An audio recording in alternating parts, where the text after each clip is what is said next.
So, hello and welcome to Whisky.com, where fine spirits meet. Today I'm here with Alasdair Stevenson. You are the brand ambassador of GlenAllachie.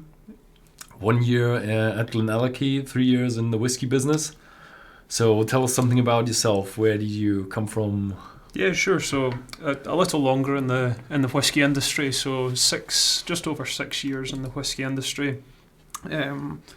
I joined the whiskey industry straight out of university. So I studied at Strathclyde, and I always had a real interest in Scotch whisky from a young age.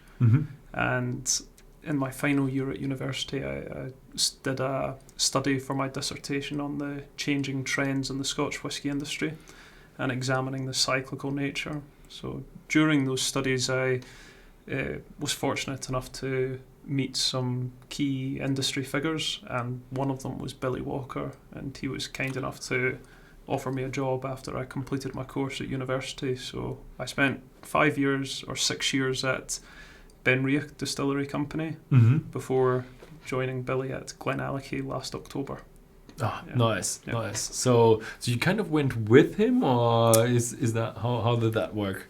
Yeah, kind of. Obviously, when Benedikt Distillery Company was sold to Brown-Forman, I stayed with Brown-Forman for about a year, but in the background, Billy Walker, Graham Stevenson and Tricia Savage had come together to form a team to try to acquire GlenAllachie Distillery from Pernod Ricard, and when that deal was completed, I moved across very quickly. Yeah. Nice. So I've heard something that you're related to the business somehow.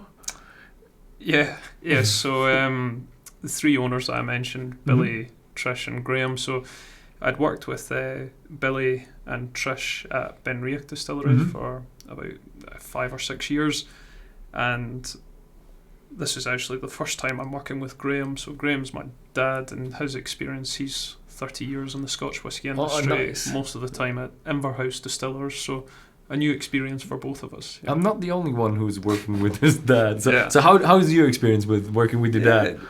So far it's all gone very smoothly, but I think the general experience is more being part of a small, independent, Scottish-owned, Scottish-managed company. Gives us great flexibility. And there's always a stereotype going around. You can't work with your parents, or I couldn't never work with my parents. It's actually not that bad. It's actually not that bad. You do know your parents, don't you? Yeah, no, it's as I said, a different kind of challenge for both of us. Yeah, you have to compromise. So 37 people there, and a lot of people are greeting from. We have a lot of people here from all over the world. So let's have a look. I've seen someone. Is the interview in English? Yes, and you are. You can ask questions. Actually, I recommend asking questions. Makes the whole thing interesting. Also, hi from Oxford, Texas, Israel, Oregon, Budapest, Sweden. More Scottish accent, please. Oh, my Scottish accent is not that great. San Diego, Utah. Horst is looking rested. Yeah. And usually Horst sitting on your your seat. So So hello everybody, and you're welcome to ask questions. But we are 27 seconds ahead, so probably people are gonna take their time asking questions. So my first question: how did you experience the transition phase when you took over the company from what was it, Pernod Ricard, right? From Pernod Ricard. So it was a team of 3 very experienced Scotch whisky industry veterans: Billy Walker, Graham Stevenson and Tricia Savage. So between them, 100 years in the Scotch whisky industry. They came together to acquire GlenAllachie Distillery from Pernod Ricard. So at a time in recent years in the industry, I would say a lot of the smaller independent companies have been acquired by bigger players in the industry and international companies. So it's quite a nice story with GlenAllachie that actually a team of very experienced Scotch whisky enthusiasts were able to come together and acquire quite a big distillery back from one of the major players in Pernod Ricard. So there's been some challenges with the transition. previously under Pernod Ricard ownership, they used the production at GlenAllachie more as an ingredient for their blended whiskies. Mm-hmm. So they would use it in Clancampbell, Chivas Regal, Ballantine's. But for us, the focus is really to unveil this hidden gem of a distillery as a single malt brand to the market. So one of the things we had to do quite quickly was to cut back production at the distillery. So Mm-hmm. the distillery is capable of producing 4 million litres of alcohol per year. We cut that down to 800,000 litres of alcohol per year. Mm-hmm. That's basically because our requirements for production are less than what Pernod Ricard's were, as Mhm. we focus on GlenAllachie as a single malt brand. But also by cutting back production, it's really let us slow down the production process and the distillation, and given us time to get a better understanding of exactly what makes GlenAllachie's spirit unique and what gives it its character. Mm-hmm. So that was one of the challenges, and there's been plenty of others. Yeah, I've been to your distillery, and if you want to know more about the GlenAllachie, there's a video on our channel about the distillery where I go through all the processes and have a talk with what was it, Graham? Graham, yeah. And it's really interesting how to see, and what I found really amazing was the maturation time for your fermentation. It's just, I've never seen anybody who does 120 hours. Yeah, so by slowing everything down, we're now mashing 4 days per week. So we mash Monday, Tuesday, Wednesday, Thursday. We clean on a Friday, and we shut down at the weekends. So this means we can have much longer fermentation times as well. So our minimum fermentation time just now is at least 120 hours, which has been fantastic for flavour development as well. So we were really delighted with the quality of new make spirit that Pernod Ricard were distilling at GlenAllachie, but Mhm. we're making just a few subtle tweaks and changes, always trying to enhance the quality of new make spirit and any way to develop the flavour profile. Nice. So we have the first question from Christopher Molloy. What's his, also your, 3 favorite whiskies? 10, 12? Yeah, exactly. Yeah, exactly. There's different whiskies for different occasions always. For GlenAllachie, my dram of choice right now would possibly be the 10-year-old cask strength batch 1. I think it's a really fantastic whiskey. I think it works very well at cask strength, but I'm a bit split between the 12 and 18. 12 and 18, both great drams. But I don't know if we're looking outside GlenAllachie. There's plenty to choose from, and some fantastic whiskies out there. Yeah. So it's crazy how many different people we have on the stream. Brooklyn, Iraq, Croatia, and one from Ireland. So there was another one from Texas. Games Xar. They are beautiful box designs. I'm looking forward to the taste. How soon can we find this in US liquor stores? So how is the selling to US going? We have now shipped to the US, but it takes some time to get it into the market. So it should be available in the US. I would say start of November is probably realistic. So start of November. But thank you very much about the design of the product. So to give you some information on that as well, we had to develop the brand from scratch. So GlenAllachie translates to Valley of the Rocks. So we really explored this stone and rock theme, as you can see in the packaging, and we actually worked with a letter cutting artist called Robbie Schneider to develop this. This GlenAllachie the focus font. is Sorry. Oh, no, it's There there. you You go. are. Sorry, to develop this GlenAllachie font specifically for us. So this is unique to our company, and he's almost drawn inspiration from some Pictish stones that are located very near to the distillery, very close to the distillery, dating back to the 1100s. So we thought Valley of the Rocks, the engravings on these stone, were a nice theme for our packaging. Okay, probably no plans to ship to Ontario from Mark Sleibda. Canada, there's definitely plans to ship to Ontario. There's a few challenges with the trying to get listings with the liquor board. I'm optimistic about sales to Ontario in the future, but it will take us a little bit of time to get in with the liquor board there. So next year, or It's hard to put a date on it. We'll apply for tenders, and hopefully the quality of the whisky will speak for itself. And the government is a government-controlled market. Seriously? Yeah. Oh, yeah. So we're trying our best. Okay, nice. Okay, so when you took over the company, you also acquired the warehouse. So how is that when you acquire the distillery production? Yeah, you just keep it running and do a few tweaks. But how is it to get how is that experience when you try to get hold of a warehouse and there's so much stuff in it? And a huge challenge. So at GlenAllachie now we have 16 warehouses, capacity to store about 100,000 casks. So when we acquired the distillery, the stock we acquired was a great portfolio. Dating about 40,000 casks dating back to 1978.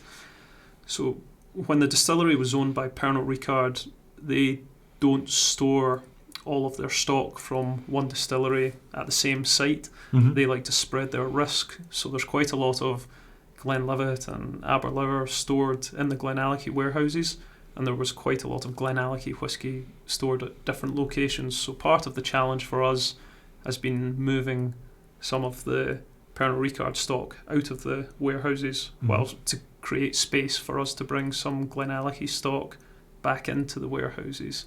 So there's been plenty of challenges with that. And also, when Pernod Ricard owned the distillery, there was no filling station at the distillery. So they would fill new make spirit to tankers and take it off to a different site to fill to casks. Now, we obviously want to be able to fill new make spirit to cask at the distillery and to do some re-racking and things. So we were very quick to put in a filling station at the distillery as well. Yeah. I think I've done that in my distillery video. Yeah. But, so how's the wood management going? Any trying anything interesting? In the German take, we had a question about are you going into the Mizunara oak? Yeah, so there's plenty going on in terms of wood management. So one of our three owners, the majority shareholder, Billy Walker, he's got incredible experience in the Scotch whisky industry, one of the country's most respected master blenders, but he's also very well known for his wood management and maturation expertise. He's quite innovative at it as well. So at the distillery, we actually put in 2 dunnage warehouses as well for it's more traditional maturation, but also it gives us easy access for sampling to keep a close watch on how our older vintage stock is maturing and how some of our wood finishes and things are maturing. So we've brought in a lot of very high-end casks from around the world. So we've got some Pedro Jimenez sherry, Oloroso sherry, Madeira, Moscatel, Marsala, Tawny Port, Virgin Oak. So there's plenty to look forward to in the future from what can come from GlenAllachie. Okay, there are tons of questions when you ship to which country. So how about Zolt-Bognar? Hopefully I'm not butchering that too bad. When will the whiskies from GlenAllachie arrive in Hungary? I'm looking forward from all of them based on the videos from Ben. Oh, that's great to hear. Hungary is presenting us with a few challenges. We're delighted with where we are with distribution, what we've achieved so far, but Hungary, we're still on the search for a distributor, so not quite ready to ship to Hungary yet, but it is somewhere we would like to open as a market in the future, definitely. Okay, British Columbia is same with. Yeah, so I actually. Is it local in Canada or is it the whole market? So initially we'll focus on British Columbia, Alberta, Quebec, and hopefully Ontario as well. But I'm actually going to the west of Canada after this trip to Germany in a few weeks to do some launch activities. So the whisky should be available in British Columbia from the middle of September. Oh, nice. So any shows where you want to go particularly? I'm not too sure exactly in terms of shows. In Calgary, we're doing some tasting events and things, but in British Columbia, I think... Probably Vancouver. Vancouver, of course, but I think the Spirits release in Vancouver should have a few products available from GlenAllachie. Yeah. Okay, so nice. So it depends on where you live in Canada, huh? Yeah. You probably get some cognac when you're in Ontario. No, Quebec. Quebec is French, isn't it? Yeah. Okay. And our GlenAllachie from Bed Lamborn. Hey, he was in the German take as well. Are GlenAllachie preparing to do any local barley or organic whiskey? So in terms of our barley, we are sourcing everything locally. So although we don't have our own maltings at GlenAllachie Distillery, we source our malted barley from Crisps Maltings in the northeast of Scotland, and we pay a premium to make sure all of the barley that we buy from them is locally sourced and is grown locally. Oh, nice. Yeah. Cool. So, Kadir Aydemir. Okay. Yeah. Are you shipping to Turkey? You're picking the difficult ones. No, I'm picking up from top to bottom, and I've still got tons to go. I'm afraid Turkey, again, we would like to open as a market, but we're not quite at that stage yet. We're still on the lookout for a suitable distributor. What was the guy from Iraq called? Are you shipping to Iraq? Yeah. Not yet. Yeah. Okay. Can you estimate the suggested retail for offerings will be? Sorry, so many questions. I think maybe you'd be better to answer that. I know UK retail prices quite well off the top of my head, if they prefer. Yeah, so these are around the... It starts with 50 euros, something like that, and then the 25 ends... The 12-year-old's probably slightly lower. The 12-year-old would be sort of around the 40, 41... 42, bit higher. Sorry, is it just something like, I think it's mid-40s, 47, 49, mid-40s, something like that. Mid-40s, so that's pounds I'm talking. So pounds, yeah. Euros a bit weaker than the pounds. Yeah, fair enough. So, but you go up with the 25, that is, I think it's something around 100, 120, something like that. It'll be a bit higher than that, yeah. Is it? Yeah, it'll be a bit higher. I'm not in the sales department. No worries, no, the 25 So, will be yeah, it's I would say it's comparable to the big brands. Yeah. And I have to say, we sold quite a lot of them at the beginning, so we recognize you not as one of the small brands, but one of the medium to large in the premium sector. Good. So this is my next question, So do you consider it a successful start? Yes, we've been delighted with the start. So it's been a lot of work since the start of October to really assess the quality of the stock, do a lot of sampling. Obviously, Billy's been working his magic to try and get the cask makeup for each expression to where he wants it to be. We've done a lot of new product development work, and we released the core range of the 10-year-old cask strength, the 12, the 18, and the 25 to the market in sort of the start of July. So that was a really big sort of landmark for us as a company and for the distillery. The first time the distillery had released a core range of single malts to the market.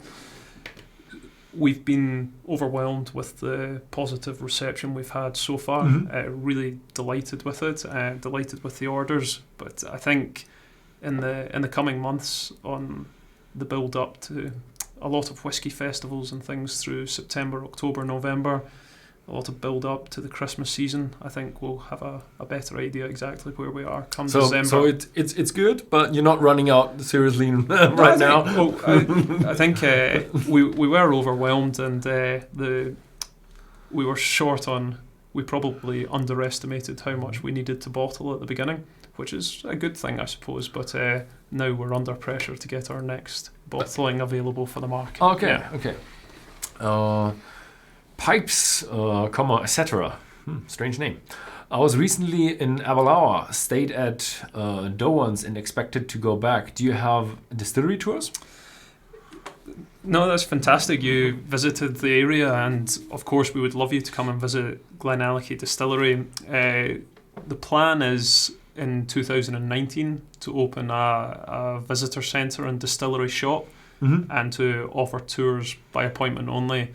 So we would have liked to do it already, but a small company with limited resource, a lot of our focus has gone into making sure everything at the distillery was running the way we wanted it to, production could continue, and obviously developing a first-class range of products to release to the market. But phase 2 definitely involves a shop and visitor centre next year. Yeah, the thing is, if you run a company, bet you do have the same experience, is the devil's in the detail. You just think, you just open up a distillery. But there's tons of stuff to do. Yeah, definitely tons of stuff to do. Yeah. Okay, there was one guy who had a cool statement. Fred Lee, you look like Tom Brady. Was that directed at you or me? I think that was you, right? That's very generous. The thing is, I don't know Tom Brady. I know the name. He's some famous guy, but I don't know. Do you know? American footballer. American footballer. Okay. Okay. Does any warehouses have any sweet spots where the whiskies mature very good? That's an interesting one. So as I said, we now have 16 warehouses at the distillery, 12 racked, 2 palletised, and 2 dunnage. I think for us right now, the stock, the older vintages, and some of our finishes and the expressions, we want to keep a very close watch on how the whisky is maturing and how it's developing. We would mature in the dunnage warehouses just now. Oh, okay. Yeah. Yeah, the thing is, that's more of a, I think, an American thing. They have... yeah, of course. You're in also mild region, right? Well, Scotland is quite a stable climate through the year, so there doesn't tend to be huge variation in temperatures from different spots in the warehouse, but every 2 casks are different. Every cask matures differently. Yeah. That's the thing, right? Yeah. So let's have a little sip. Yeah, great. So slange. Oh.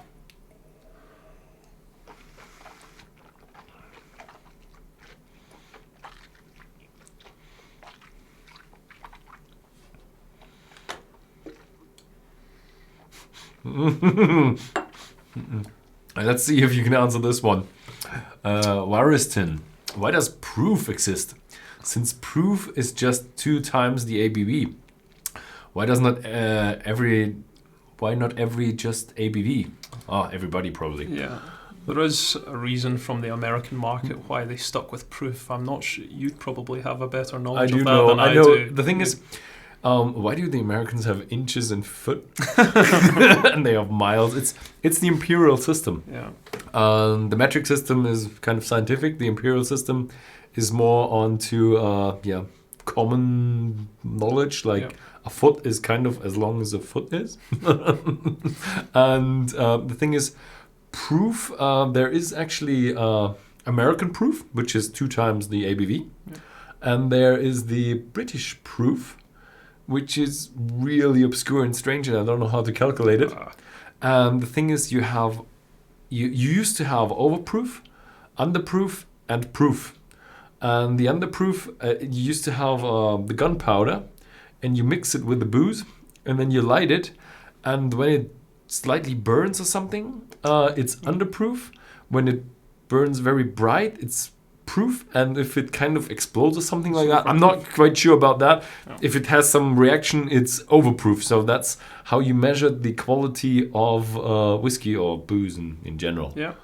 And proof is just the American way of measuring it, and it's 2 times ABV. So So the 12 is obviously our real flagship expression, so what we're going through just now. So I can actually calculate them pretty good. It's 92 proof. Oh, well done, yeah. Because I always do the English videos. I'm not sure if anybody wants me to say the proof, but I always do. So 46% alcohol, natural colour, non-chill filtered. So it's matured in first fill bourbon barrels, and then finished in a combination of first fill Oloroso sherry, first fill Pedro Jimenez sherry, and virgin oak casks. Yeah, I love it. And the beauty is that it has so much volume. It has so much flavor intensity packed into it. So it's a typical space cider, but it's at the edge of a space cider. It's just a bit too... Yeah, it has got some of these classic Speyside notes, but the real weight of the whiskey, the oily nature, it's a very complex dram, as you said, a lot of flavour in there. It really sticks to the palate, a great length of finish on it, quite peppery at the end, but a lot of these orchard fruits. Yeah, it's for me, it's a lot of the fruits. Other people thought it more of a flowery whiskey that we found out. I tend to go with the sherry still, but it's just I'm what do you call it? Associating with the sherry so much because a sherry whiskey usually has so much packed into it. Yeah. So that's what I associated with. There's still a strong sherry influence coming from this. I get quite a lot of these sort of stewed pears, cinnamon, but then on the palate more the dark chocolates and hints of wood spices in the back of the palate as well, some cloves. Yeah. I called it a sherry bomb, and other people disagreed in Germany, and it's quite at the edge of a sherry bomb. What I love about it is it has a lot of this strength, but what I don't like about the typical sherry bomb that's purely matured sherry and really heavy sherry influences, you kind of get a bit of a pelty feeling when you're done. So it's not that strong with the GlenAllachie.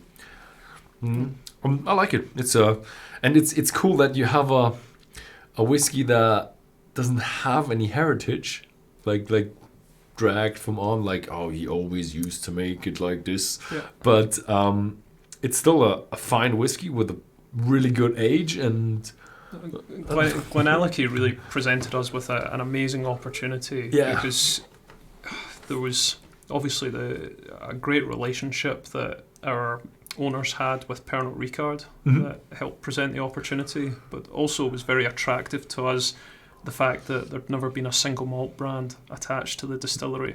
So it really was a blank canvas, but with a full stock portfolio of age statements that we could develop and take the brand in any direction we wanted to. So the fact it was a blank canvas really appealed to us. But you changed a bit. You did more of the cask finishes, right? For this stock, we've re-racked some of the stock. We were delighted with the portfolio that we managed to acquire. There was a lot of the stock, a lot of the younger stock was maturing in first fill bourbon casks, which gave it a great start to life, a great start first maturation process, and we've tried to enhance that by using some finishing. And then some of the older stock that we acquired was maturing in refill sherry casks and some really amazing whiskey. So we're trying to enhance it wherever possible, and I would say that's where Billy's skill as a master blender really comes into its own. Yeah. Nice. Okay, GameStar again. Do you plan to expand beyond the original range in the future with different finishes? Yeah, so we've got a lot planned in terms of product development at the distillery. So the core range will really drive sales. We might look to add a couple of expressions to the core range next year. So we might consider doing something 15 years old or much older, 30 to 35 years old in the future. But for limited releases, there's a lot that we could do as well. I mentioned some of the older vintage stock that we acquired.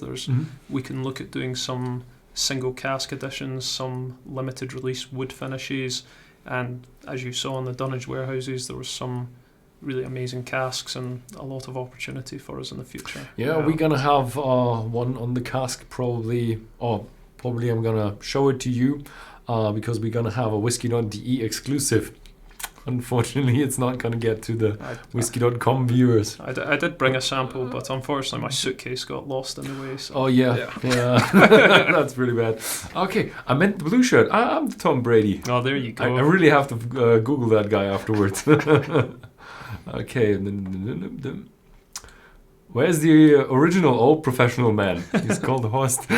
He's my dad. He's just not here today. I'm doing the interview. But he will be, what was it? Today is Wednesday. Yeah, probably here tomorrow, or me. Okay. Bedlam Born. At what age do you think GlenAllachie reaches perfection? When the mix between the distillery character and the cask influence at the best? It's an interesting question. So far, my experience of the distillery is that the distillery character really does shine through on each of our expressions. So even on the 25 years old, that sort of oily nature that's quite unexpected from a Speyside distillery, the real heavier style of Speyside single malt Scotch whisky still shines throughout the whole core range. I'm not sure what my favourite age statement would be, but we'll learn more as we move forward. But I think we're in a great position that we can release age statements to the market and continue to focus on age statements for the foreseeable future. We think age matters.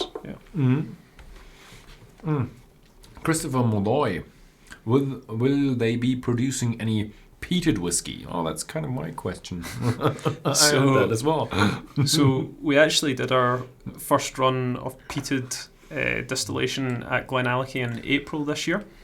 So we will look to release some GlenAllachie peated single malt in years to come. So that will be very exciting for us. Also quite interesting for the nearer future is that as part of the acquisition, the team managed to acquire 2 blended brands from Pernod Ricard. So they acquired White Heather blended Scotch whisky and McNair's blended Scotch whisky. These were both relatively big brands for Pernod Ricard in the 70s and 80s, but as they focused their blended efforts on Chivas Regal and Ballantine's, they moved away from White Heather and McNair's. So we'd like to reinvent these brands and relaunch them to the market at the quite premium end of the market, quite innovative end of the market. We want to find a way to make blended whisky interesting and exciting to whisky enthusiasts again. So for McNair's, in the short term, over the next few months, we're going to release a range of peated blended malts under the name Lumreek. So there's a traditional saying in Scotland, "Lang may your lum reek." That would literally translate to "Long may there be smoke in your chimney." And it's supposed to be the best way of wishing somebody health and happiness in life. So McNair's Lumreek will be peated blended malts. So through the fantastic network our owners have in the industry, they've managed to secure or to acquire some very high quality peated single malt Scotch whisky. And we're going to blend that with older GlenAllachie whisky and finish it in casks selected by us at GlenAllachie Distillery. So in the next few months there'll be a range of peated blended malts under the McNair's name. So as long as the smoke coming out of the chimney of a Scottish house, the people are healthy? Exactly. That's cool. So if you come at New Year, you say, "Lang may your lum reek." Nice. Yeah. That's a cool thing saying. Yeah. So do you already have some information? How many ppm are we looking at with the McNair? McNair's, yeah. So McNair's, we're looking to do some quite heavily peated, but ppm's always an interesting discussion to get into. Is it going to be like 10 or 40 or? It'll be. I'm still not sure the exact makeup of the McNair's yet, so I'll need to speak to Billy about that. I know the peated production that we've done at GlenAllachie in April was very heavily peated, so that was up at 80 ppm. So the plan from GlenAllachie in the future is to either have heavily peated single malt Scotch whisky or unpeated single malt Scotch whisky, but there won't be anything in between. Ah, okay. Yeah. Okay. So blend is kind of the horse territory. I'm with the Irish, American, that kind of stuff. Single malt is heavily regulated. I know single malt is, I think, only pot stills and malted barley and at least 3 years and all that kind of stuff. Blend whiskey, is there also so much regulation, or is that so relaxed? Trying to understand the different categories can be interesting as well. So blended whiskey is a blend of both at least one grain whiskey distillery, so whiskey coming from a grain distillery, and whiskey coming from a single malt distillery as well. So a blend of at least 2 whiskies, whereas blended malt would be a blend of at least 2 single malt whiskies, but no grain whiskey included at all. So normal blend must have a grain in it. Yeah, okay. So that would be the biggest category for the Scotch whisky industry. So brands like Johnny Walker would fall into that category. Chivas Regal, Ballantines, they'd fall into a blend with both grain and malt whiskey in it. Whereas blended malt, a slightly smaller category, but very premium. So everything coming from single malt distilleries. So you have to have it distilled in 2 different places, but they can give you the spirit and you mature it. So that is still that, right? Or for us, we would have bought the spirit already matured. Matured, but you can still mature it. We can also mature it at our place as well. Yes, so we can change the casks and continue further maturation. Yeah. Okay, and for the Scotch, you definitely have to whole process in Scotland, right? Yes. So the only real difference there is for single malt Scotch whisky, it must be bottled in Scotland. But for blended Scotch whisky, it is allowed to be bottled overseas. Seriously? Yeah. Oh, okay. Yeah. Okay. During whiskey production, from Omar Shidala. During whiskey production, do you routinely test for methanol? Can methanol accidentally enter into distillation process? That's probably going into the technical side of the distillation process. It's something that I'm sure our production team, Richard Beattie and the guys are aware of, but it's not something I could talk about. So as far as I understand, because I've been to tons of distilleries, is that you have the foreshots. Yeah. And when you make your plans how to distill it, which has been your place probably done in the 60s or 70s, you select the range and you run with that range, and that range has always a bit of a safety side, and so all the foreshots are then disregarded or discarded and redistilled. Redistilled, and sometimes also I think they some of them dilute. What do you call not dilute? Disintegrate, but others are also. I think you have to what do you call it? Dump them at some point. Yeah. And I think I've talked about that in the GlenAllachie video. Yeah. Because they told me that. Okay, so Games Czar again. Would there be any plans to release a sampler pack to the US market to introduce the entire range?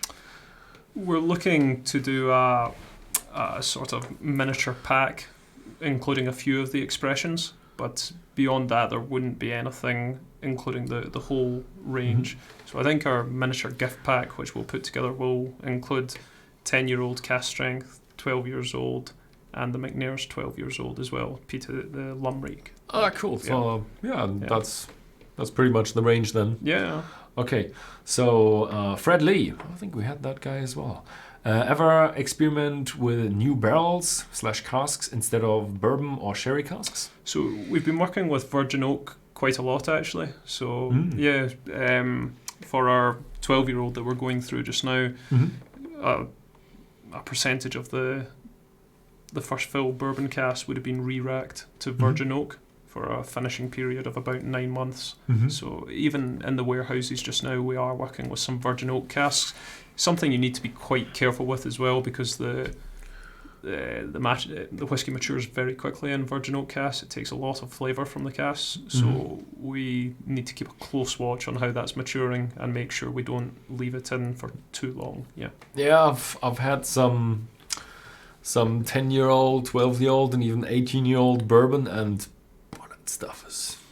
that stuff is packed. Yeah. That stuff is packed.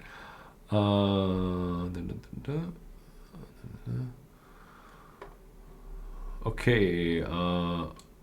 Would you compare it to Tamdhu 12 in respect to the sherry influence?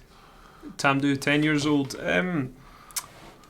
It's hard to put a comparison on it directly to other brands. I think there is a noticeable sherry influence on this, but again, it really ties back to that GlenAllachie distillery character shining through as well. The balance of the sherry cask with the weight of the new make spirit, I think, makes GlenAllachie a special dram. So, Bedlam Born, what has been the hardest part of establishing a new single malt? Oh, that's a hard question. That's a good question. I suppose the entire journey has been a learning curve, especially, I mean, our owners and senior team have had quite good experience of doing something similar in the past, but for myself and some of the others in the team, it's been a real education being part of it, and to actually see all the different aspects of getting things approved in terms of health and safety regulations, making sure the distillation continues, the production continues the way we want it to, the sampling process is all going smoothly. I mean, the sampling has been a continuous process, an ongoing process throughout the last 9 months.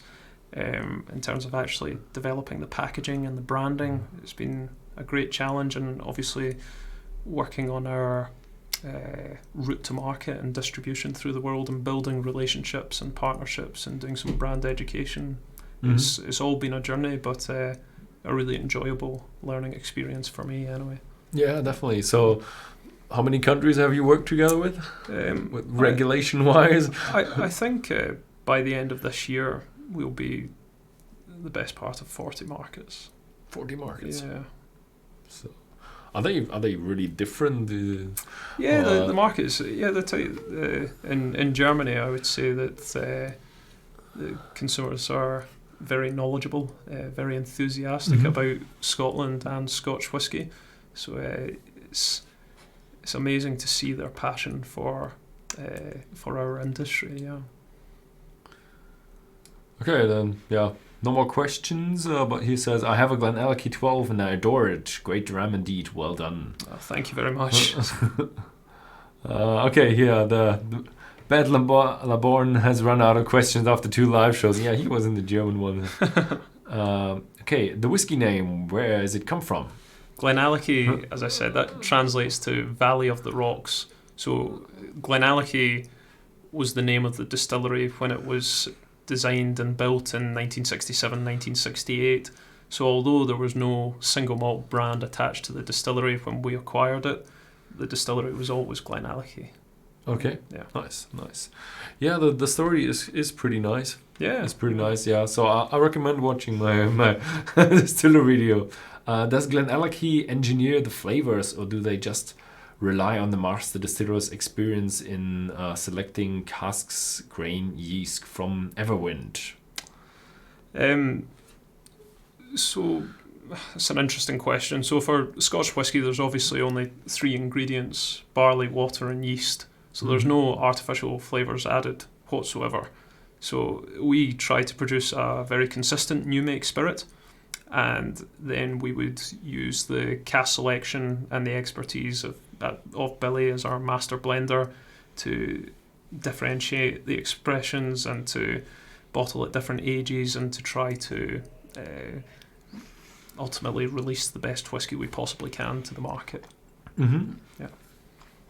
Okay, so I think we're pretty much through. So do you have anything else to add? Or? No, just thank you for having me, and thanks very much to everyone for tuning in. And obviously we're just at the start of the GlenAllachie journey, and there's a lot to look forward to and a long way for us to go, and hopefully you all join us and enjoy the product going forward. Definitely. We had some good experience in selling it to the German market. Excellent. So thank you very much for coming here. Excellent. Thank you for the interview. Thank you very much for watching. If you liked this video, then please give me a thumbs up, and see you next time. And now I have to find out how to close this thing again, because YouTube keeps changing. I think this is it.